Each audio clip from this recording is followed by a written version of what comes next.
Loyalty. Loyalty is everything. You know what it is. MD Uno. That's what I go by. Zuzi on the track. Now push me to the edge, cuff me to the bed, wrap your legs around my legs. Now turn your ass around. Yo, I go by the name of MD Uno. I'm from the south side of Atlanta, all over the south side. I'm a Clayco boy. Riverdale Road, Old Nat, Taylor Road, Riverdale all the way. That's what I represent. Morrow, you know, been there. Jonesboro, been there. I'm a south side nigga by way of New York, Long Island, Roosevelt. You know, that's why I sound the way I sound and talk the way I talk.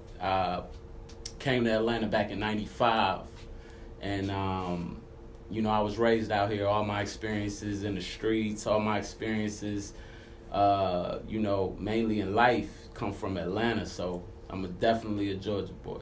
Ultimately, I want people to connect me with revolutionary. I want it to be more than music. You know what I mean? I do this music thing, and I take it very serious. I've been a recording artist since 16, but you know, I think back to myself at 16 and the impact and influence that music had on me, and I try to take that, you know, impact that I know music makes on lives and people, especially the youth, and you know, put a little bit of medicine in the candy. I ain't trying to preach to you, but ultimately I want people to remember me as a revolutionary, somebody that loved his people of color, poor people, you know, somebody that stood for the people, you know, because the masses of us are poor. What they say, the 2% are the richest in the world, but who's gonna stand for and really stand for the people? So I want people to remember me as somebody that stood for the people. Several, if you get around to it, you can get a shot of my boy Piss Knock right there. But Pac is my biggest musical influence. Malcolm X, I think that he was a man of integrity. He really lived by what he stood for. Growing up, my mama really was big on love, not holding grudges, forgiveness, and not hating. And so I was huge on Martin Luther King. But then when I started to study and learn what Malcolm X was about, I embodied that, you know what I mean? And he's definitely impacted me as a man and the man of integrity that I try to be. As far as artists though, Eminem, I think he's slick. New school, K. Dot, artistically he's dope. He knows how to put together a project really well. J. Cole is my favorite though, as far as mainstream artists. I cannot forget about Nipsey Hussle. Nipsey Hussle is me in another life, you know what I'm saying? Like, if I didn't have the divine intervention and derailing that I had, that would be, you know, that would be my message. Everything that he's for the people, and I'm for the people. So, you know, those are just a few. Andre 3000 is one of the GOATs, man. I can't say enough about him.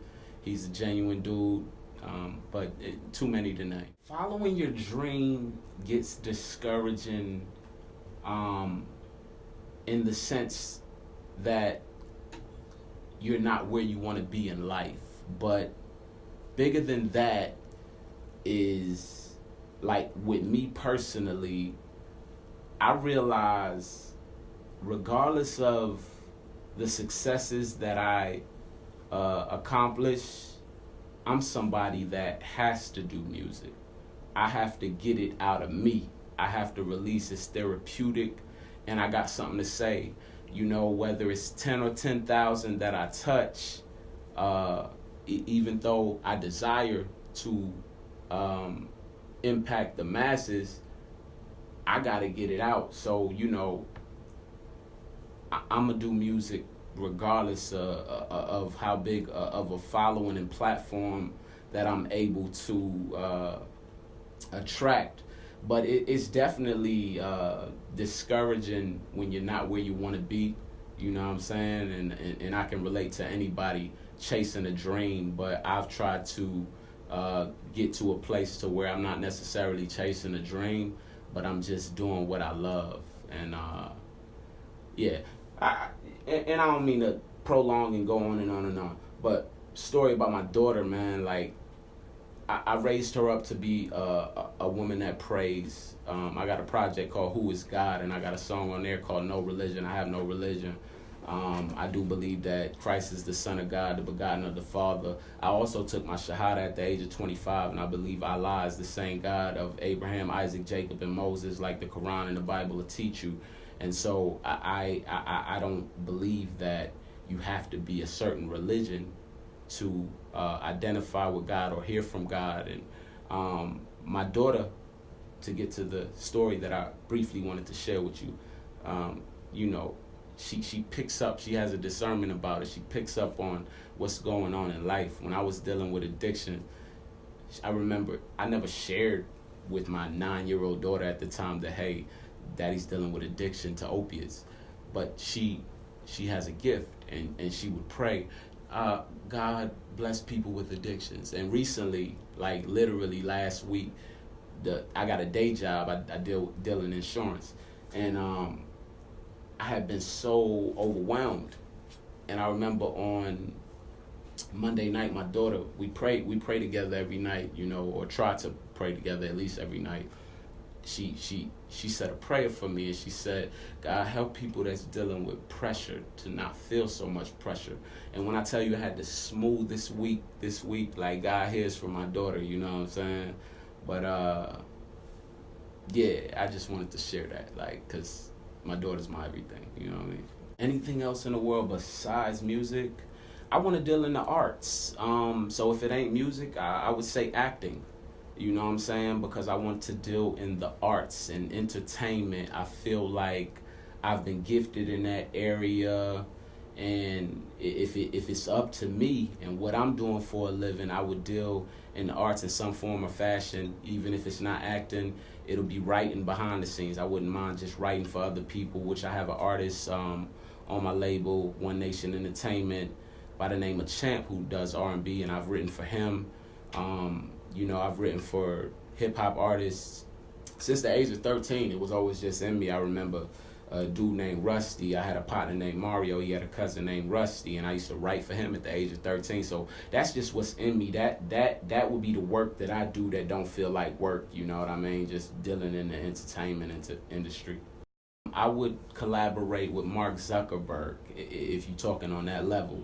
Mark Zuckerberg, I say that because he's a software icon, genius, and I would want to come to him with you know, something to bring to the table more than an idea, because I have a nonprofit organization called Cure for Cancer Love Foundation, and when I tell you, if I could, I would share with you what it is and what it's about, and how the idea in itself is $1 billion idea. And if I ever had the opportunity to sit down with him, I would definitely want to have my patent in order before I shared the idea with him, because I seen Social Network and I know that nigga, you know what I mean, he's about Mark Zuckerberg, you know what I'm saying? So I would want to, you know, just have my legal lines in order. But I got a life-changing idea with this organization that I have, and I'm working on a patent. And once I get my patent straight, I would like to link up with him, Mark Zuckerberg. I just dropped a project on Halloween, October 31st. It's dear to my heart. It's called Apocrypha. And for those of you who don't know, it derives from the word Apocrypha. And what Apocrypha means is hidden things. Apocrypha is a book of about 15 books that was originally a part of the King James Version of the Bible. And it was removed sometime between the 1500s and the late 1600s from the King James Version of the Bible. and I took the word Apocrypha and collaborated it with the word hip hop, and I came up with the word Hypocrypha, presenting myself as an artist, as a hidden thing, as a jewel, as a diamond in the rough. And this project, you know, it doesn't delve into the Apocrypha and what it's all about, but I just took that from the sense of the word hidden thing, and I'm presenting myself as a jewel. And this project is all about revolution. It's all about the evolution of me as an artist, you know what I mean? Because I've been doing this shit for a long time. And, you know, Hypocrypha is available now for free download at www.md1music.com. Go check that out. Definitely shouts out to all my people, you know what I mean? Teamwork make the dream work. I got my man Boom here supporting me today. And that's like my ace Boom Coon, you know what I mean? He been rocking with me since the release of my first project, Closed Chapter, back in 2010. And shouts out to the Cartel Agency and Candy Cartel and everybody over there doing their thing. I linked up with them in 2013, and you know, they really dealt with me in regards to interviews, performing, and you know, using social media as a network to establish yourself as an artist. So shouts out to the Cartel Agency. Shouts out to the whole One Nation camp, too many to name. Losa D's, Playboy Zay. Shouts out Mom Dukes, you know what I mean? And yeah, my daughter, Emerald.